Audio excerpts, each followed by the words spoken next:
What's going on YouTube? Today I want to talk about a piece of your bow that is commonly overlooked by a lot of people, and it's very comparable to if you have a very nice car, putting a crappy pair of tires on it. So what I'm talking about is your bowstring. So here I'm going to talk a lot about the string I chose and why I chose it, but then I also want to talk a little bit about why I think it's so important for you to actually take some time and look into the string that is actually on your bow.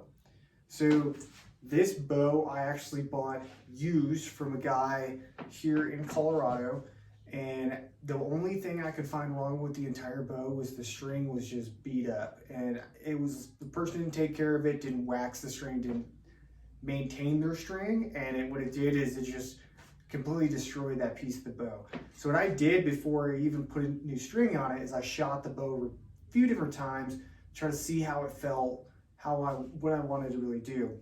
Now going from already having a Hoyt VTM and then going to another Hoyt, the Carbon RX7, I wanted to keep the left-hand helical that the Hoyt strings out of the factory come with. What I'm saying there is when you naturally clock your bow, typically Hoyt bow strings all want to clock to the left. They like to shoot and that arrow instantly wants to turn to the left. So because of that, I wanted to get a string that did the same thing. That way I didn't have to refletch any of my arrows, because all my arrows come with a true left-hand helical. Now, if I went with a different string company that couldn't do that, I would have to do a right-hand helical, because a lot of your other bowstrings companies, that's what they do.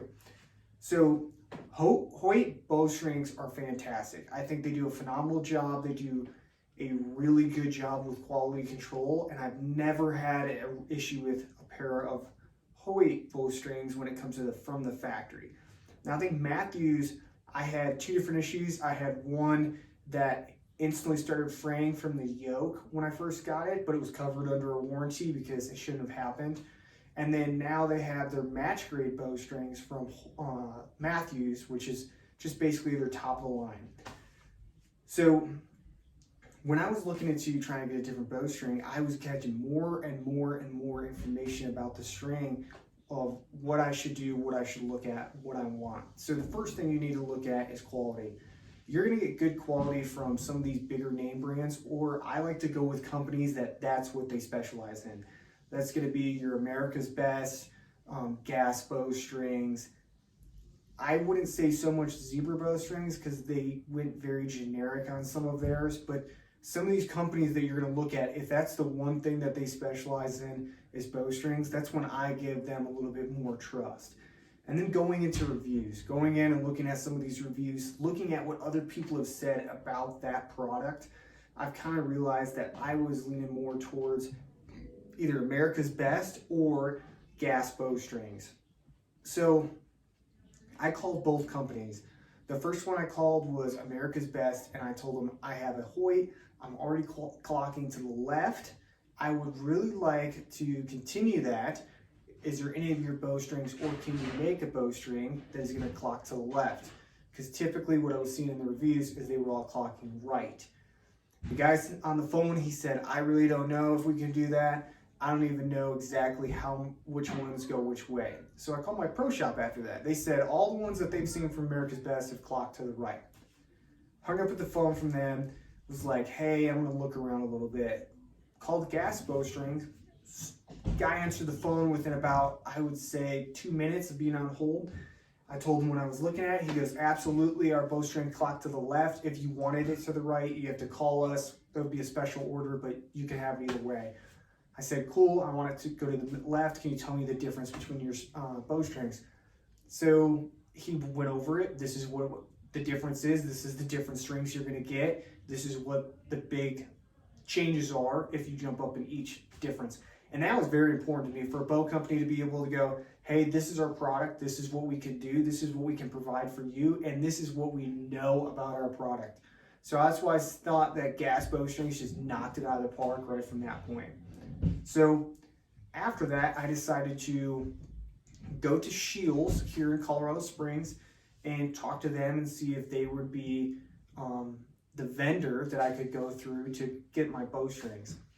So the cool thing about Shields is they'll charge you for the product, but they don't charge you to install the product, which was very nice because I like to do my own tuning of the strings and kind of mess and tweak with everything. It's part of me owning the craft and owning the bow, having some ownership of your accuracy. So I just wanted them to be able to put it in a press and then put the strings on. They did that free of charge. So these strings here, how they are, I paid $150 for. Now, if you're looking at different manufacturers, that's about exactly what you're gonna get. It's gonna be anywhere from $130 to $160. So being dead set in the middle of that with tax, I thought was fantastic. Now, why yellow? Okay, a couple different reasons. One, if you're gonna change out your full strings and color is no extra charge, why not customize it the way you wanted? And I've always seen Chris B, he runs yellow bowstrings. I kind of like the look of it, but it was also something bright that I could see, but not something so crazy, such as red or blue, that I was just gonna be like, oh, I don't see the need for that. So it does still, in the fall here in Colorado, it does kind of blend a little bit, but I just wanted that extra touch to make it mine. Because, I mean, if you're gonna buy new strings, why not? The other reason was I had an older gentleman tell me that he always went with white or yellow bowstrings. And the reason why is when they get dirty, when they're nasty, when they got globs of wax on them, you can see it. Where with black, you don't see that. You don't see where it's failing. You don't see the little parts of it that are getting dirty and getting worn, because with black, it all kind of blends together. So that's why I decided, yeah, I'm gonna do it. I'm gonna go get me a set of yellow strings. Now, this was strings, cables, serving, everything. It was 150 bucks. What I'm gonna tell you right now that is amazing about Gas bowstrings, it took 2 weeks for them to come in. Makes sense, they gotta make them for you. But the cool thing is I got about 250, 300 shots through this bow already. These strings still holding their color fantastic. I do have a couple dirty spots you can see from where the wax is collecting. But all in all, these strings, color, everything is holding up fantastic. On top of that, I'm running the Hamsky Raptor Peep on this. And because it's a lot more tubular shaped, if it is off in any way at all, you notice it, because it's just like holding a longer tube. If it's candid, it'll touch, you notice it.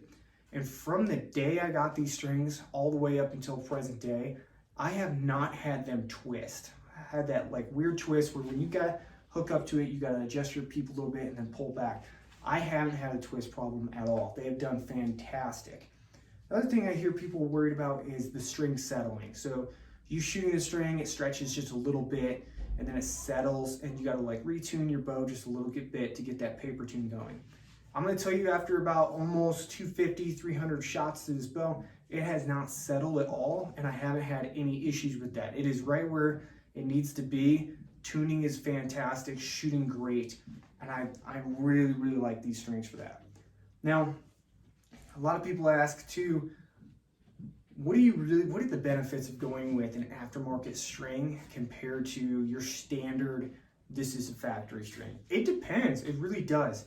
Because if you go with a Matthews match grade string or you go with a Hoyt, they still do so fantastic job with strings where you're going to keep that string for a while and it's gonna be a good string. It's not gonna stretch on you, it's gonna stay consistent, and you're not gonna have a reliability issue. Now, that being said, I have a buddy that has a Bear that he bought fully furnished, ready to go from a Sportsman's Warehouse, and the issue he ran into is weird little friction spots fraying. So when you come to full draw and you get that string stop that just touches it, and it's just touching that string every single time in that same spot, you can see the color of the string fade and it turn white in that spot of the string. And what ends up happening is it's like a hot spot on, if you're hiking, that like rubs your feet raw, it's rubbing your string raw, and it'll just like wear down that string. And after 1 year of use, you can see it where it's like fraying and starting to fall apart on the main part of the string, and it's just wear and tear. It's not holding up, it's going through abuse. He's constantly having to adjust his peep because his string is slowly twisting, and it's making it very hard for that bow to stay in tune. because it's just like your tires on a car. If you have your tires completely aligned on your car and you're driving, you don't have any play in the steering wheel, everything's going fantastic. Now you get a weird bad set of tires on there and your car starts to come off alignment and you get a wobble and you start getting weird patterns in your tread. It's the same kind of concept where if you're getting weird wear, if it's not working with its setup, it's just kind of, you're not getting the performance out of it that you could. So what I'm really noticing, my wife ran America's Best a couple years ago, I'm running gas, is with an aftermarket bowstring that they do a phenomenal job on, you're gonna get a little bit better accuracy because that string is gonna be way more consistent, because consistency is accuracy in the archery world. And I'm gonna tell you right now, I think that's worth it. Secondly, I'm gonna go with an aftermarket string. I'm gonna go with one of these bigger companies and know that I'm getting a good quality, because that's what you demand when you're in the woods, when you're hunting, when you're asking so much of your equipment. And then two, I could probably get for $100 a cheap bowstring, but if you're gonna spend a little bit of extra money, you're gonna get more time out of it. Now, this string so far, I'm extremely, extremely happy with. I'll probably put another review on here about the string. Probably I would say closer to September, when I've shot a couple thousand shots through the bow and I'm getting ready to go in the mountains. But so far to date, gas bowstrings, you guys knocked it out of the park. Amazing, amazing bow. And check them out, guys. If you need a new string getting ready for the year, I think gas bowstrings is where it's at. Any shields you go to is going to be able to order them. You can order them online as well. You just have to put in the bow that you have, draw length, your cam, whatever cam you have going on, and then you can pick from all different kinds of colors. The only version of gas bowstrings where you can't pick a color is going to be, shoot, I can't remember. It's their highest model. I think it's called the High Octane. High Octane only comes in white. Every other bowstring that they make, you can customize it where your servings are one color and then your bowstring is one color as well. I think really, really, really highly of gas bowstrings. I think they got me hooked. Drop in the comments, let me know what kind of bowstring you guys are running and what you guys think of them, and I'll look at those companies too, and then I'll do another review.